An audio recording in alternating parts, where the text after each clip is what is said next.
Hello. आज संपूर्ण देशभर एक खरोखरच काळजीचं वातावरण आहे. कोरोना व्हायरसनी सुरू झालेला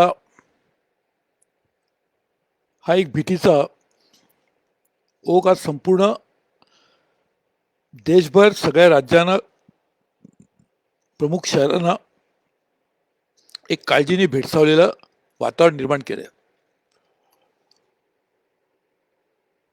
सुरू झाला एक रोगराईचा प्रकार म्हणून, परंतु त्याच्यावर मात करण्यासाठी संपूर्ण देशभर आपल्याला लॉकडाऊन करावं लागलं. लॉकडाऊन झाल्यामुळे अर्थव्यवहार संपूर्णपणे ठप्प झाले. लोकांनी घराला आतून कडी लावली आणि दुकानाला बाहेरून कडी लावली. कार्यालय बाहेरून बंद झाली आणि महिलांना घरामध्ये कोंडून घ्यावं लागलं.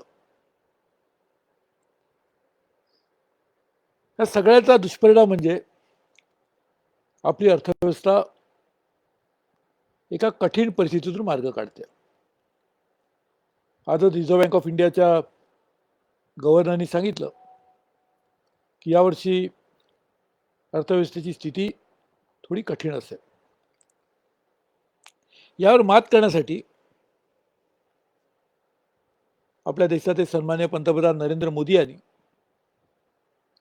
काही दिवसापूर्वी देशाला संबोधित करत असताना असं जाहीर केलं की 20 लाख कोटी रुपयांचं एक पॅकेज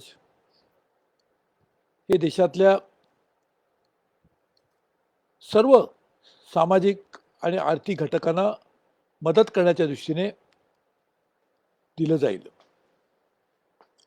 त्यानंतर आपल्या देशाचे अर्थमंत्री निर्मला सीतारामन यांनी 3-4 दिवस सतत पत्रकार परिषदा घेऊन त्याची घोषणा केली.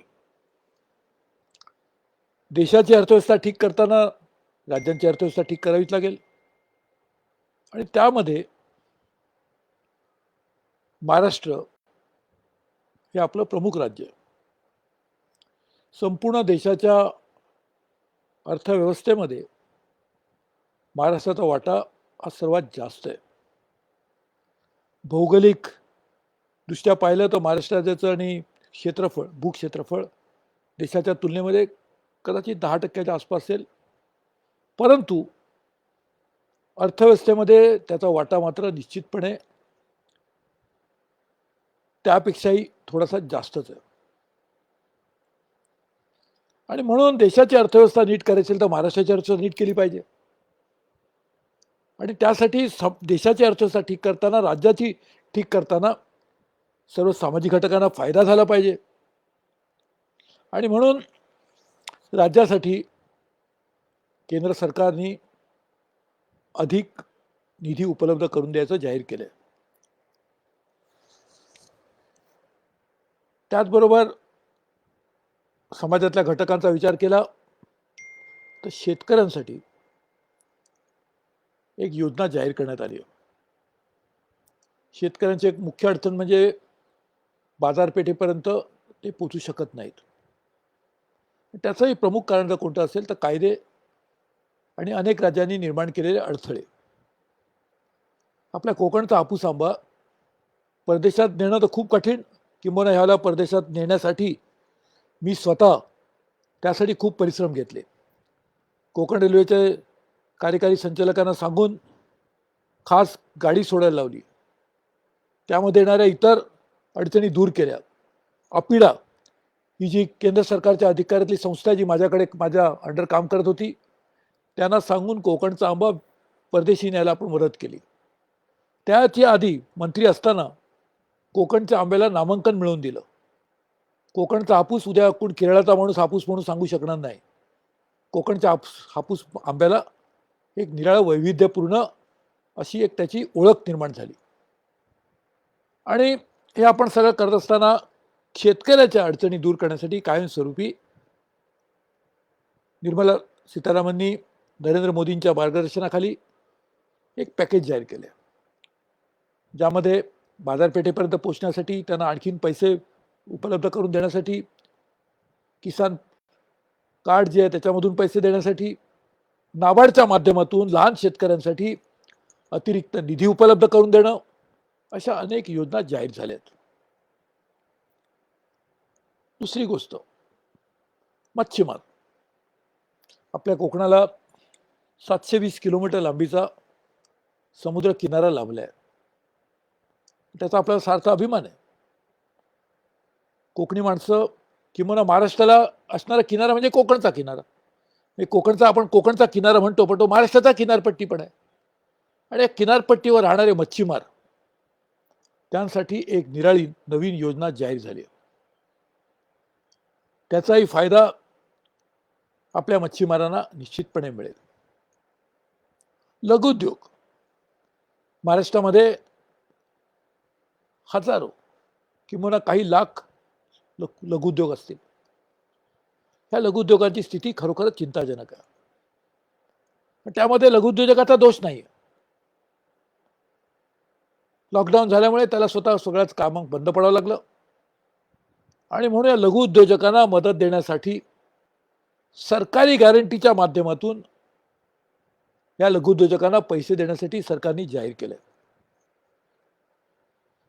ज्या लघुउद्योजकांना लगेच पैसे देणं शक्य नसेल, त्यासाठी काही काळ कर्ज परतफेडी करण्यासाठी जी बंधनं होती ती थोडीशी शिथिल करण्यात आली आहेत.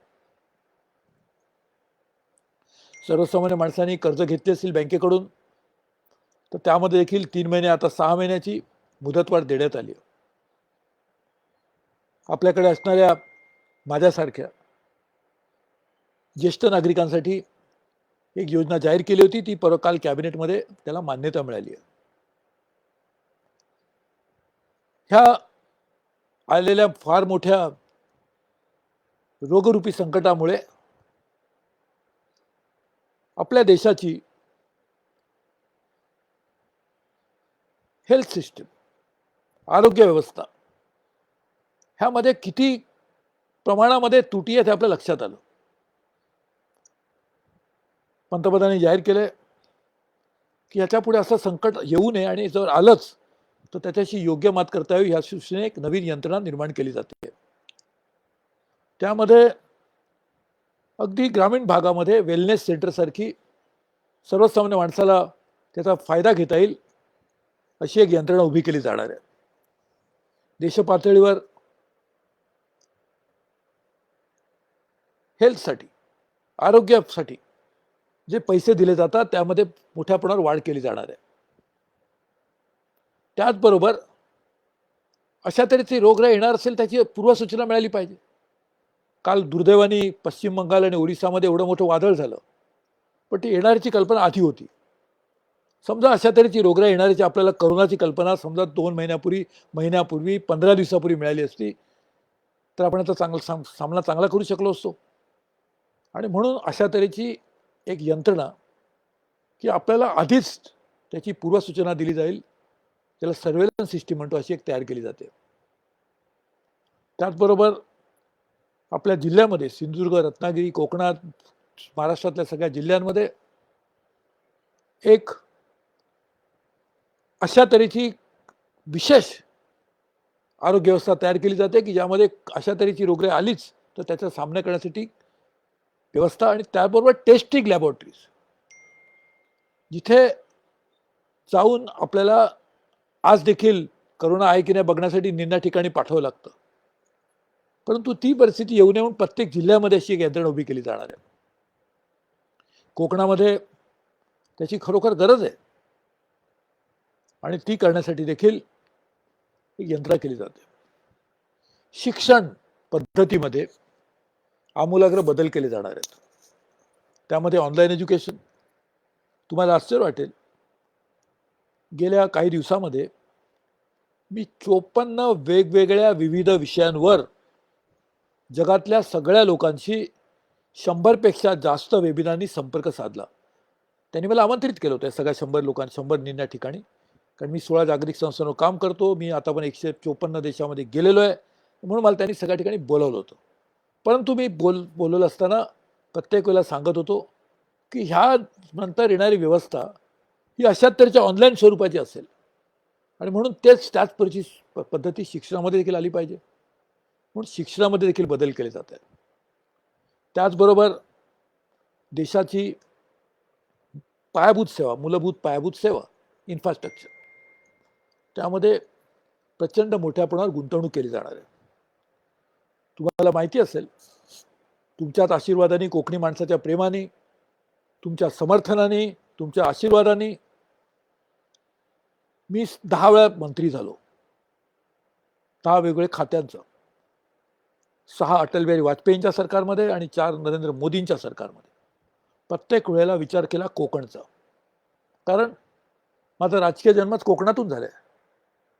कोकणी माणूस म्हणून मला स्वतःबद्दल अभिमान आहे. किंवा मी कुठेही गेलो तरी माझी ओळख मी करून देताना मी कोकणी माणूस आहे हीच ओळख करून देतो. किंवा तीच केवळ माझी ओळख आहे. आणि ह्या कोकणाला पायाभूत सेवा मिळवून मी रेल्वे मंत्री असताना रेल्वेचे प्रचंड मोठ्यावर काम केलं. याच पायाभूत सेवेच्या निमित्ताने 110 कोटी रुपये रत्नागिरी सिंधुदुर्ग जिल्ह्याला देऊन याची वीज यंत्रणा बदलण्यासाठी प्रयत्न केला. पडीक जमीन विकास पाणलोट कार्यक्रमामध्ये रत्नागिरी आणि सिंधुदुर्ग दोन्ही जिल्ह्यामधल्या सह्याद्रीच्या पट्ट्यामध्ये आपण प्रचंड प्रमाणावर पैसे आणून दिले. पंतप्रधान ग्राम सडक योजना, ह्या योजनेची सुरुवात देशात तत्कालीन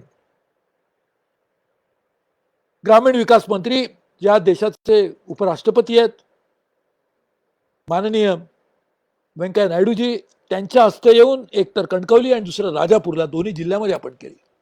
कारण त्याची रचना करताना देखील तुमचा प्रतिनिधी म्हणून माझा त्यात सहभाग होता. म्हणजे ह्या झाल्या पायाभूत सेवा. आज आपल्या देशाचे मंत्री, माझे मित्र नितीन गडकरीजी, हे आपला पुणा ते गोवा रस्ता बनवत आहेत. बंदर विकास करण्यासाठी मी अजूनही प्रयत्नशील आहे. पण सगळ्या गोष्टी या पायाभूत सेवेमध्ये मोडतात. आणि ह्या चिपीमध्ये विमानतळ झालं. तत्कालीन मुख्यमंत्री माझे मित्र नारायणराव राणे हे तेव्हा मुख्यमंत्री होते आणि मी केंद्रीय मंत्री होतो. आम्ही दोघांनी त्याचा पायाभरणी समारंभ केला होता. मला सुदैवाने नागरी हवाई वाहतूक मंत्री होण्याची संधी पंतप्रधान नरेंद्र मोदीजींनी दिली आणि त्या विमानतळाला केंद्र सरकारच्या आवश्यक सगळ्याच्या सगळ्या परवानग्या आपण दिल्या. रत्नागिरीमध्ये एक चिपळूणला एक रेल्वेचा कारखाना सुरू होतो. ह्या सगळ्या गोष्टी मी का सांगतो, तर पायाभूत सेवा असतील तर आपल्या कोकणचा तरुण कोकणी माणूस काहीतरी करू शकेल. आपले मच्छीमार, त्यांना नवीन प्रशिक्षण दिलं जावं म्हणून केंद्र सरकारच्याकडे असणारी एक संस्था मरीन प्रॉडक्ट डेव्हलपमेंट एजन्सीला सांगून आपण काम करतोय. आपल्या तरुणांना रोजगार मिळावा म्हणून ॲपरल एक्सपोर्ट प्रमोशन डेव्हलपमेंट काउन्सिल, सोनं चांदी बनवणारे कारागीर तयार व्हावेत की ज्यांना महिन्याला 30-40 रुपये मिळू शकतील, त्यांना प्रशिक्षण देतोय.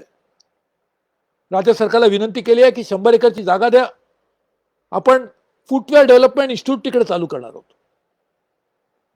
सिंधुदुर्ग जिल्ह्यामध्ये जनशिक्षण संस्थान स्थापन झालं आणि त्यानिमित्ताने देशभरामध्ये ग्रामीण भागामध्ये जनशिक्षण संस्थान सुरुवात केली. त्याचं श्रेय तुमचा खासदार म्हणून मला आहे, कारण मी त्याची सुरुवात करून घेतली, पॉलिसी बदलायला लावली. आज त्यामधून 80-90 हजार महिलांना प्रशिक्षण मिळाले आणि हे प्रशिक्षण घेऊन या महिला स्वयंरोजगार करून काही ना काहीतरी अल्प पैसे मिळवत आहेत आणि त्यांना मदत व्हावी म्हणून आपल्या मानव संसाधन विकास संस्थेतर्फे आपण त्यांना मोफत सायकली, मोफत स्विंग मशीन पण दिलेले आहेत, शिलाई मशीन. पायाभूत सेवा निर्माण झाल्या की लोकांना रोजगारी साधन मिळेल म्हणून या नरेंद्र मोदींनी जाहीर केल्या 20 लाख कोटीमध्ये पायाभूत सेवेला मदत करण्यासाठी फार मोठी तरतूद करण्यात आली. येणाऱ्या दिवसामध्ये कायदे हे देखील सुलभ असले पाहिजेत.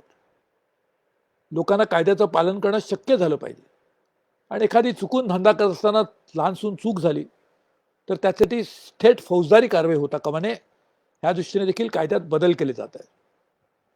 परदेशातली गुंतवणूक देशात व्हावी म्हणून प्रयत्न केले जात आहेत आणि माझा प्रयत्न स्वाभाविकपणे ती कोकणात यावी, महाराष्ट्रात यावी हाच आहे. त्यासाठी मी प्रयत्नशील आहे. परंतु देशामध्ये गुंतवणूक वाढवावी हा प्रयत्न केंद्र सरकारचे, मोदी सरकारच्या तर्फे केला जातोय आणि मी देखील केंद्रीय वाणिज्य आणि उद्योग मंत्री असताना मोठ्या प्रमाणात काम केलेलं आहे. हा सगळ्याचा परिणाम म्हणजे येणाऱ्या काही दिवसामध्ये ही आजची जी स्थिती आहे की ज्यामध्ये सुरू झालं करोनामधून, पण आता येऊन ठेपलंय अर्थव्यवस्थेच्या अडचणीपर्यंत. तरी अर्थव्यवस्था पुनर्जीवित झाली पाहिजे, तरुणांना रोजगार मिळाला पाहिजे, महिलांना हक्काने जीवन जगता आलं पाहिजे. आपल्या पायाभूत सेवा निर्माण झाल्या तर नवीन लहानसहान उद्योग सुरू झाले पाहिजेत. मच्छीमारांना स्वतःचं जीवन, कष्टाचं जीवन थोडंसं सुलभ रीतीने जगता आलं पाहिजे. ह्या सगळ्या दृष्टीने 20 लाख कोटीमध्ये कायद्यात बदल, अर्थव्यवस्थेमध्ये बदल आणि हळूहळू देश आपला आत्मनिर्भर कसा केला जाईल या दृष्टीने पावलं. आत्मनिर्भर भारत हे एक स्वप्न न राहता एक सर्वसामान्य माणसाच्या जीवनाचं उद्दिष्ट झालं पाहिजे. आत्मनिर्भर भारतमध्ये आपल्याकडे आपल्या अनंत अडचणी दूर करण्याची क्षमता असली पाहिजे. माणसाला स्वतःच्या पायावर उभं केलं गेलं पाहिजे. मला आठवतं, तुम्हीच मला सगळ्यात पहिल्यांदा 1996 साली जेव्हा पहिल्यांदा खासदार म्हणून निवडून दिलं तेव्हा मी पहिल्यांदाच सांगितलं होतं की सरकारने केलेलं काम हे सरकारने केलंच पाहिजे, त्यांची जबाबदारी आहे. परंतु समाजाला पुढे आणायचं असेल तर आपल्याला सरकारच्या बाहेर जाऊन समाजाला स्वतःच्या पायावर उभं करण्यासाठी खंबीरपणे उभं केलं पाहिजे. समाज हा दुबळा असता कामा नये, दुळा पांगळा होता कामा नये. ते व्हायचं असेल तर स्वतःला उभं केलं पाहिजे. आणि म्हणून आपण प्रत्येक 10 गावामागे एक परिवर्तन केंद्र स्थापन करतोय. त्या 115 परिवर्तन केंद्र स्थापन झाली होती. ही परिवर्तन केंद्र 10 गावासाठी असतील आणि त्या प्रत्येक गावामध्ये जाऊन त्या गावातल्या काही माणसांना ज्या ज्या विषयामध्ये आवड आहे, त्याला क्रीडामध्ये आवड असेल तर त्याला क्रीडा रक्षक म्हणून आपण प्रशिक्षण देऊ. ज्याला आरोग्यामध्ये आवड असेल तो आरोग्यवर्धक म्हणून काम करेल. ज्याला कलेमध्ये काम करायची इच्छा असेल तो कलावृद्धक म्हणून काम करेल. ज्याला सर्वसामान्य माणसाला एकत्र करायचं असेल तो स्वयंसेवक म्हणून काम करेल. आणि अशा दृष्टीने समाजाची ताकद स्वतःच्या पायावर उभं राहून तयार होईल. आणि त्यामुळे कोकणामध्ये आपल्याला बेरोजगारी पेक्षाही स्वयंरोजगारी जास्त दिसेल. आणि त्यामधून आपण एक समाज घडवू आणि समाज घडला तर देश पण घडेल.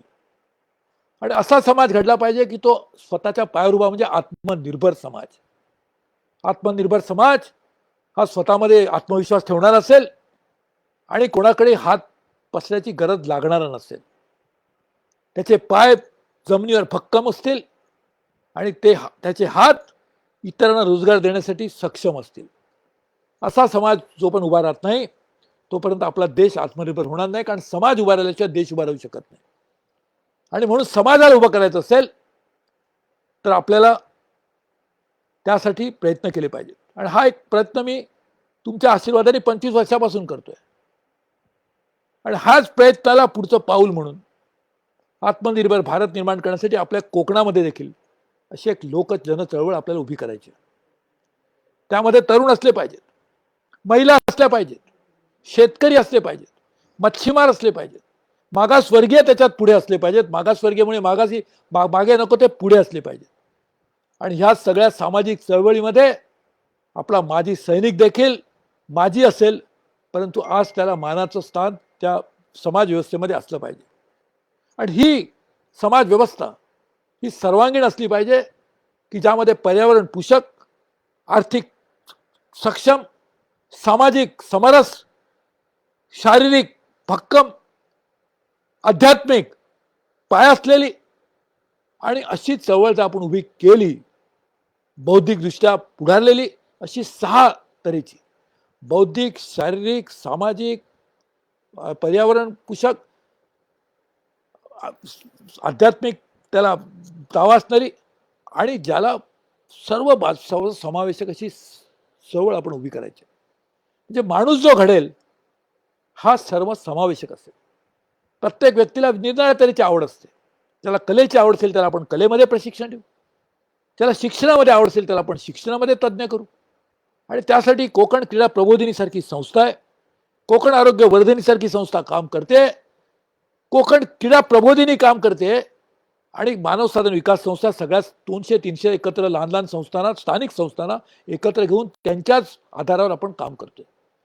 आज नरेंद्र मोदी सरकारने या स्तराची रचना सर्वसामान्य माणसासाठी आत्मनिर्भर भारतच्या निमित्ताने उभं करायचं ठरवलं. मला खरोखरच आनंद वाटतो की अशा तऱ्हेची एक चळवळ जेव्हा आपण उभी करू तेव्हा आपल्याला खऱ्या अर्थाने एक समाधान वाटेल की ज्या स्वातंत्र्य सैनिकांनी देशाचा विकास करण्यासाठी, समाजाचा विकास करण्यासाठी आपलं बलिदान दिलं, केवळ ब्रिटिशांना घालवणं इथपर्यंत स्वराज्याची कल्पना मर्यादित नव्हती. लोकांच्या मनामध्ये, स्वातंत्र्य सैनिकांच्या मनामध्ये जी संकल्पना होती ती ही होती की ब्रिटिश तर गेलेच पाहिजेत, त्याबद्दल कोणाचं दुमत नव्हतं. परंतु त्यानंतर केवळ आपल्या लोकांच्या हातामध्ये सत्ता आली इथपर्यंत स्वातंत्र्य मर्यादित राहता कामा नये, तर सर्वसामान्य माणसाला आर्थिक स्वातंत्र्य देखील मिळालं पाहिजे. स्वतःच्या पायावर उभं राहून काम करण्याची त्याच्याकडे ताकद असली पाहिजे. आणि अशी समाज व्यवस्था आपल्याला उभी करायची असेल तर ती आत्मनिर्भर भारतच्या माध्यमातूनच होऊ शकते. आणि म्हणून प्रत्येक आलेले संकट हे संधीमध्ये परिवर्तित करण्याची क्षमता आपण ठेवली पाहिजे. मला माहिती आहे की जेव्हा जेव्हा मला संधी मिळाली त्याचं मी रूपांतर कोकणचा फायदा कसा होईल पाहिलं, देशाच्या कल्याणासाठी काम केलं. कधीही स्वतःचा विचार केला नाही, किंबहुना तो मनात कधी आलं पण नाही. परंतु मला सगळे माझे मित्र म्हणतात तर तू मूर्ख माणूस आहेस, एवढे वर्ष राजकारणात आहेस पण स्वतःसाठी काही केलंच नाही. म्हटलं मला आनंद स्वतःसाठी करण्यापेक्षा माझ्या कोकणची माणसाला, देशातल्या सर्वसामान्य माणसाला जर काय मिळालं असेल तर त्याचा आनंद मला सगळ्यात जास्त आहे. मला वाटतं हीच आत्मनिर्भर भारतची कल्पना असली पाहिजे. स्वतःला घेण्यापेक्षा स्वतःचा आत्मनिर्भर समाज निर्माण झाला पाहिजे. आणि म्हणून या 20 लाख कोटी पॅकेज बरोबरच आत्मनिर्भर भारत तयार करणं ही देखील आपल्या समोरचं एक लक्ष्य आहे. ते लक्ष्य जर आपल्याला मिळवायचं असेल तर सगळ्या समाजातल्या सगळ्या लोकांनी एकत्र केलं पाहिजे. कोकणामध्ये अनेक तऱ्हेच्या सुखसोयी आहेत, परंतु कोकणी माणूसांनी अजूनही विकास झाला असं म्हणता येत नाही पूर्णपणे. अर्थात विकास ही कल्पना कधीच पूर्णत्वाला जात नाही, ती चालूच राहते. परंतु अजूनही कोकणामध्ये विकासाला खूप वाव आहे. याचं कारण कोकणी माणूस हे आपल्या कोकणाचं सगळ्यात मोठं वैभव आहे. पण हा विकास करताना कोकण पण टिकवणारा विकास असला पाहिजे. कोकणी माणसाला केंद्रबिंदू ठेवून तो विकास केला गेला पाहिजे. आणि हा विकास करायचा असेल तर आपल्याला खऱ्या अर्थाने ह्या आलेल्या संकटाचं संधीमध्ये रूपांतर केलं पाहिजे. संकट आहे, नक्कीच संकट आहे. अर्थव्यवस्थेवर संकट आहे, सर्वसामान्य माणसाच्या आरोग्यावर संकट आहे, कुटुंब चिंतित आहेत. आज तर आपल्या कोकणामधली परिस्थिती कधी कधी वाईट वाटतं की चाकरमानी माणूस कोकणात येऊ शकत नाही आणि तो चाकरमानी माणूस मुंबईत राहू शकत नाही. चाकरमानीचं आणि कोकणी माणसाचं नातं खूप निराळ आहे. मी जगाच्या पाठीवर कुठे असलो तरी गणपतीला मी नेहमी कोकणात येतो. आपल्या कोकणातला प्रत्येक माणूस खिशात पैसे असो वा नसो, गणपतीला, चतुर्थीला हा कोकणात येतो. आज त्याला दुर्दैवाने आपल्या स्वतःच्या घराची दारं उघडण्यासाठी अडचण येते. आपण सगळ्यांनी विचार केला पाहिजे की स्वाभाविक आहे, बाहेर येणाऱ्या माणसांनी आपल्या घरात रोगरे आणून असं वाटणं कोणालाही स्वाभाविक, आणि तसंच असलंही पाहिजे. त्याची काळजी घेतली पाहिजे. ती जबाबदारी राज्य सरकारची पूर्णपणे आहे. त्याने अशा तऱ्हेची काळजी घेतली पाहिजे, कारण नाहीतर एका माणसामुळे दुसऱ्याला रोगरे होता कामा नये, संसर्ग होता कामा नये. त्याचबरोबर समाजामध्ये अशा तऱ्हेची दुही होणार नाही ह्याची पण आपण काळजी घेतली पाहिजे. आणि हे करत असताना मला वाटतं आलेलं संकट हे आपण एक खरोखरच चांगली संधी म्हणून त्याचं रूपांतर करूया. नरेंद्र मोदी हे देशाचे पंतप्रधान म्हणून काम करत आहेत, पण त्याचबरोबर त्यांनी पहिल्यांदाच सांगितलं होतं की मी तुमच्या सगळ्यांचं काम करीन, पण तुम्ही देखील स्वतःवर उभा. आणि मी माझी पहिल्यापासूनची धारणा आहे की आपण राजकारणात आलेला मी एक साधा माणूस, राजकारणाची कधी मी कल्पनाही केली नव्हती, परंतु मी आलो. आणि मी जो आलो त्याचं कारण हे होतं की समाजाला बदललं पाहिजे.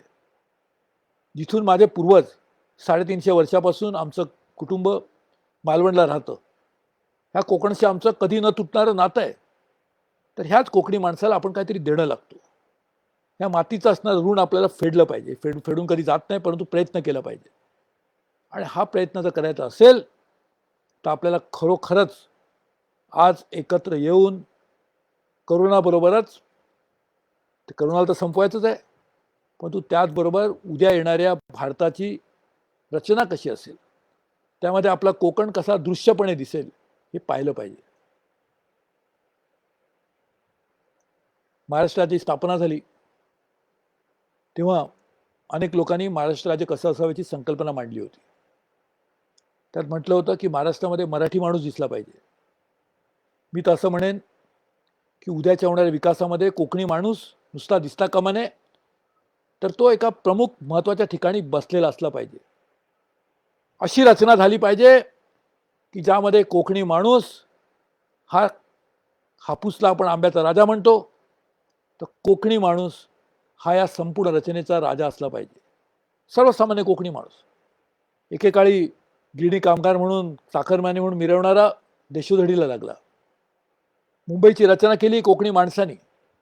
किंवा पोस्टात काम करणारा माणूस असो, पोलिसामध्ये काम करणारा असो, गोदीमध्ये काम करणारा असो, ही सगळी माणसं आपल्या कोकणी माणसं होती.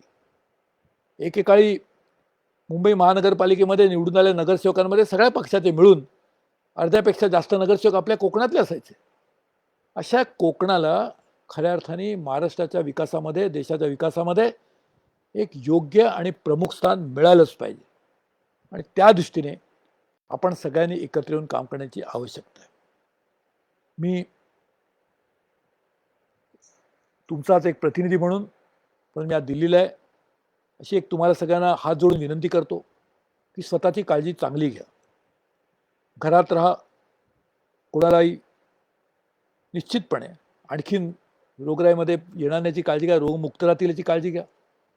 पण त्याचबरोबर इतरांना असणाऱ्या अडचणी देखील आपण समजून घेतल्या पाहिजेत. आपल्याला सुरक्षित ठेवून, आपल्याला अडचणीत आणून नाही, आपलं जीवन धोक्यात घालून नाही, पण तसं करून देखील आपण सर्वसामान्य माणसाला आपण जर काही देता आलं तर मला वाटतं आपला त्याचा निश्चितपणे आपल्याला फायदा करून घेता येईल. आणि मला त्यासाठी असं वाटतं की माझे मित्र श्री गावकर यांनी संधी दिली.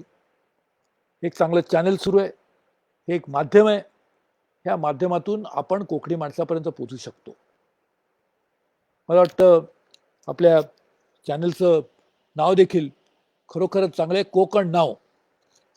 म्हणजे काय, आता कोकण. मला वाटतं दिस इज दॅट कोकण नावचं, मी तर थोडंसं पुढे जाऊन असं म्हणेन, this is the time for Konkan नाव.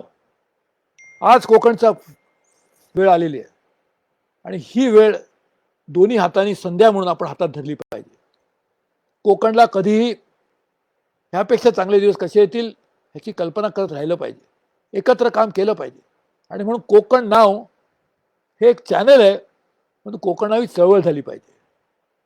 आज कोकण, कोकण नाव, आत्ता ह्या क्षणी कोकणची संधी आहे, असं मनात आणून आपण काम करूया. यावेळेला या अडचणीमध्ये देखील कित्येक लोकांना मदत केली, हजारो शेकडो, जे जे जिथे अडचणीत होते मला कळलं, पूर्णपणे प्रयत्न करून त्यांना मी मदत पोचवली.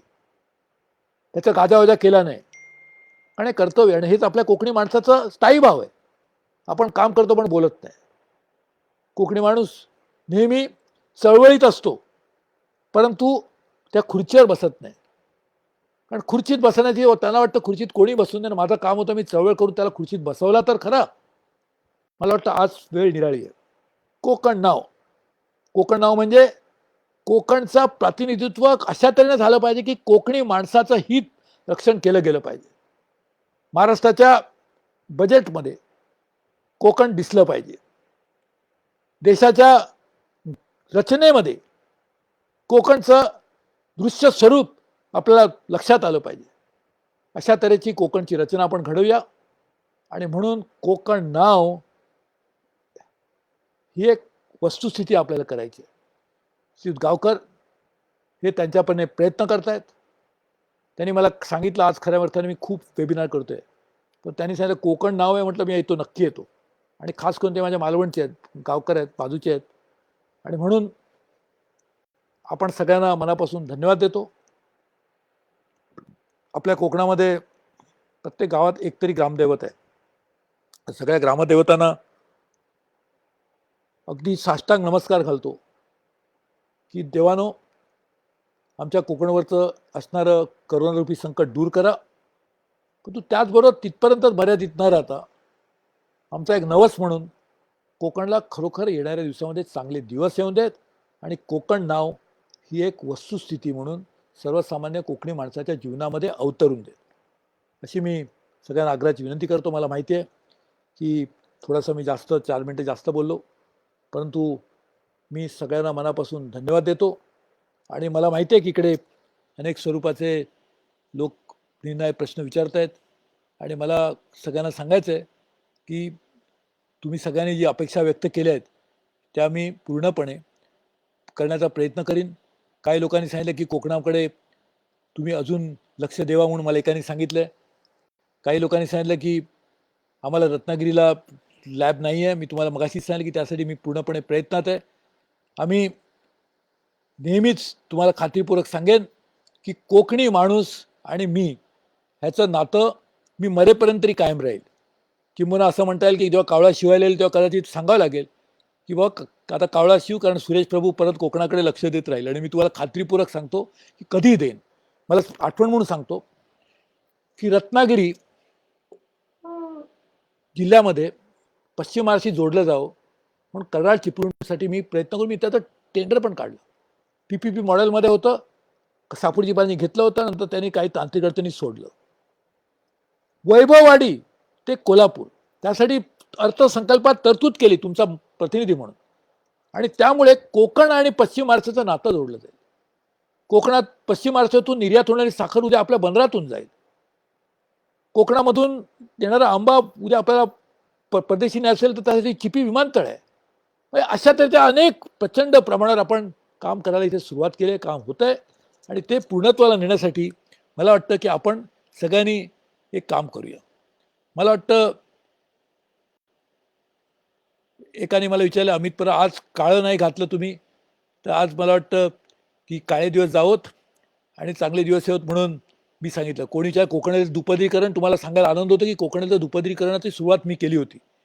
आणि त्यालाच बरोबर मी नुसतीच कोकण रेल्वेला सुरुवात नाही केली दुपदरीकरणाची, तर विद्युतीकरणाला पण सुरुवात केली. आणि म्हणून या सगळ्या गोष्टीला आपण सुरुवात केली.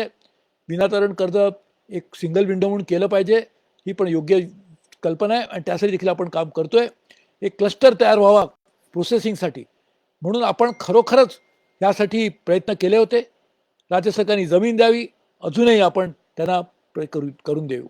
मला सगळ्यांना अशी मनापासून आभार मानावंसं वाटतो की आपण सगळ्यांनी जे जिचोका चिपी मोपा येथे विमानतळ लवकर कार्यान्वित होण्यास आपण प्रयत्न करावे. मी निश्चितपणे तुम्हाला खात्री देतो. आणि अनेक प्रश्न विचारतात आणि त्यातल्या अनेक त्या शुभेच्छा आहेत. आणि म्हणून मी तुम्हाला त्यासाठी मला धन्यवाद देतो, कारण मला अजून एक कार्यक्रमाला जायचं आहे, परंतु मुद्दाम कोकणच्या माणसाला म्हणून मी राहिलो. परंतु गावकर साहेब, तुम्ही कधीही जेव्हा बोलवाल त्याला कोकण नावच्या माध्यमातून मी तुमच्यासमोर नेहमी उपस्थित राहीन याची तुम्हाला खात्री देतो. पुन्हा एकदा मनापूर्वक धन्यवाद. जय हिंद, जय महाराष्ट्र.